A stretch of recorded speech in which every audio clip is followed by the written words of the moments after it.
Puji Tuhan. Selamat pagi sedang jemaat Tuhan. Kita bersyukur buat pagi hari ini kita semua ada semua karena kemurahan Tuhan. Mari sama-sama kita berdoa, kita akan mendengarkan kebenaran firman Tuhan pada pagi hari ini. Terima kasih Tuhan, terima kasih Bapak yang baik buat setiap kebaikan Tuhan yang kami rasakan pada pagi hari ini.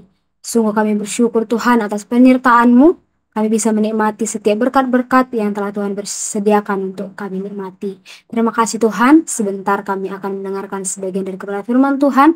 Biarlah Tuhan lewat kebenaran firman Tuhan, kami dapat diperbaharui, kami dapat dikuatkan Tuhan Yesus yang baik. Ajar kami untuk selalu melakukan kebenaran firman-Mu Bapa. Terima kasih Tuhan buat hamba-Mu yang akan memberitakan kebenaran firman Tuhan. Mari Tuhan tolong Tuhan, urapi, pakai kehidupan hamba-Mu. Terima kasih Tuhan, dalam nama Tuhan Yesus Kristus, kami mendengarkan kebenaran firman Tuhan. Haleluya. Amin. Puji Tuhan. Selamat pagi buat kita semua. Mari sama-sama kita buka Alkitab kita di 2 Timotius 1 ayat yang ke-9. 2 Timotius 1 ayat 9, beginilah kebenaran firman Tuhan. Dialah yang menyelamatkan kita dan memanggil kita dengan panggilan kudus, bukan berdasarkan perbuatan kita, melainkan berdasarkan maksud dan kasih karunia-Nya sendiri, yang telah dikaruniakan kepada kita dalam Kristus Yesus sebelum permulaan zaman. Puji Tuhan. Tema kita pada pagi hari ini ialah kita diselamatkan untuk melayani Allah. Kita diselamatkan untuk melayani Allah. Kita diselamatkan bukan karena kita melayani, tapi kita diselamatkan untuk melayani. Dalam kerajaan Allah, kita mempunyai tempat, kita mempunyai tujuan, dan kita memiliki peran dan fungsi yang harus kita genapi. Lewat hal tersebut, maka kita akan memiliki banyak arti. Kehidupan kita akan memiliki banyak nilai-nilai yang baik. Tuhan Yesus telah membayar keselamatan kita dengan nyawanya. Tuhan Yesus telah mati untuk setiap dosa-dosa kita. Dalam 1 Korintus 6 ayat 20 mengatakan bahwa sebab kamu telah dibeli dan harganya telah lunas dibayar. Karena itu muliakanlah Allah dengan tubuhmu. Mari kita muliakan Allah dengan tubuh kita. Haleluya. Kita melayani Tuhan bukan karena kewajiban kita atau dengan keharusan kita, tetapi dengan rasa syukur kita, dengan sukacita kita melayani Tuhan.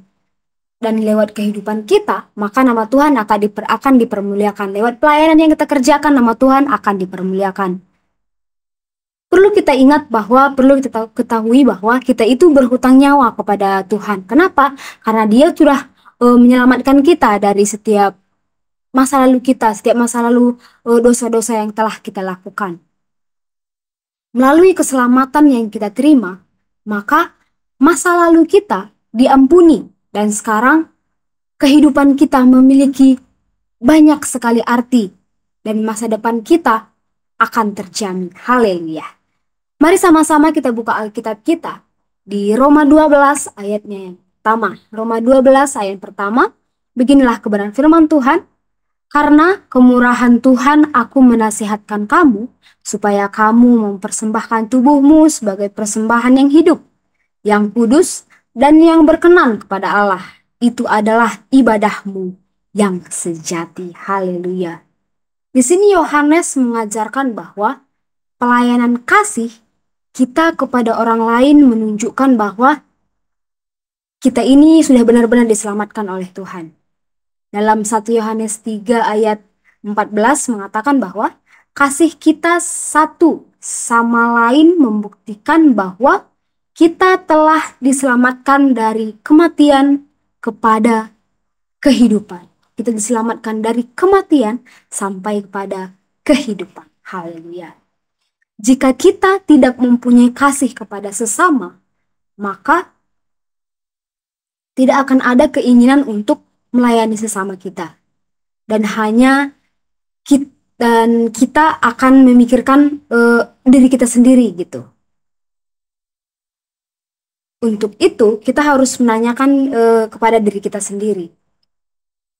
Untuk apakah Kristus itu udah ada dalam kehidupan kita? Apakah Kristus itu udah ada dalam kehidupan kita gitu?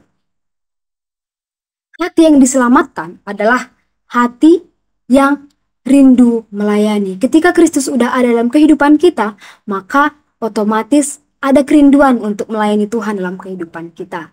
Istilah yang lain untuk melayani Tuhan yang salah mengerti oleh banyak orang adalah kata pelayanan. Ketika orang mendengar kata pelayanan, mereka langsung berpikir bahwa itu untuk gembala, itu pelayan itu hanya untuk orang-orang penting yang ada di gereja gitu. Tapi Tuhan berkata bahwa setiap anggota keluarganya adalah seorang pelayan. Maka kita adalah semua seorang pelayan. Kata hamba dan pelayanan itu sama. Sama seperti kebaktian dan pelayanan. Ketika kita beribadah kepada Tuhan, udah berarti kita melayani Tuhan gitu. Matius 8 ayat 15 mengatakan bahwa saya baca di ayat yang terakhir aja, berdiri dan mulai melayani Yesus. Di situ Yesus menyembuhkan ibu mertua Petrus, dan ketika Yesus menyembuhkannya, ibu itu langsung berdiri dan melayani Yesus. Ibu ini memakai kehidupannya untuk melayani Tuhan. Inilah yang seharusnya kita lakukan di kehidupan kita. Kita harus melayani Tuhan Yesus. Haleluya. Kita disembuhkan Tuhan Yesus. Maka kita harus melayani Tuhan Yesus seperti itu. Kehidupan kita ini harus menjadi berkat untuk semua orang, agar nama Tuhan juga dapat dipermuliakan lewat kehidupan kita.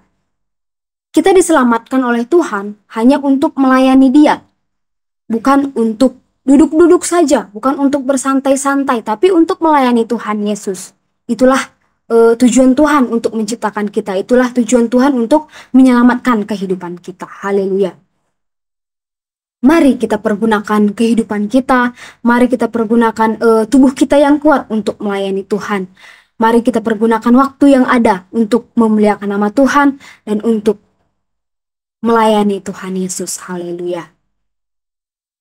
Melayani itu bukan berarti hanya di gereja saja, tapi kita melayani orang-orang yang membutuhkan itu juga udah kita melayani, kita sudah membantu seperti itu. Mari kita pergunakan waktu kita pergunakan hidup kita untuk Tuhan Yesus. Haleluya. Demikianlah kebenaran firman Tuhan pada pagi hari ini. Tuhan Yesus memberkati. Sama-sama kita berdoa untuk mengakhiri firman Tuhan. Haleluya. Terima kasih Tuhan, terima kasih Bapa yang baik buat kebenaran firman Tuhan yang kami dengar pada pagi hari ini Tuhan. Ajar kami untuk selalu melayani Tuhan yang baik, dan ajar kami untuk selalu memiliki hati seorang hamba, agar kami selalu rindu melayani Engkau Bapa yang baik. Terima kasih Tuhan. Sebentar kami akan melaksanakan aktivitas kami serahkan ke dalam tangan Tuhan. Baik kami yang bekerja, baik kami yang ke sekolah Tuhan, mari Tuhan tolong kami rindu untuk selalu menjadi berkat Tuhan dimanapun kami berada. Terima kasih Tuhan, terima kasih Bapa yang baik. Kami serahkan kehidupan kami di pagi hari ini ke dalam tangan-Mu. Dalam nama Tuhan Yesus Kristus, haleluya. Amin. Puji Tuhan. Selamat pagi, Tuhan Yesus memberkati. Selamat beraktivitas.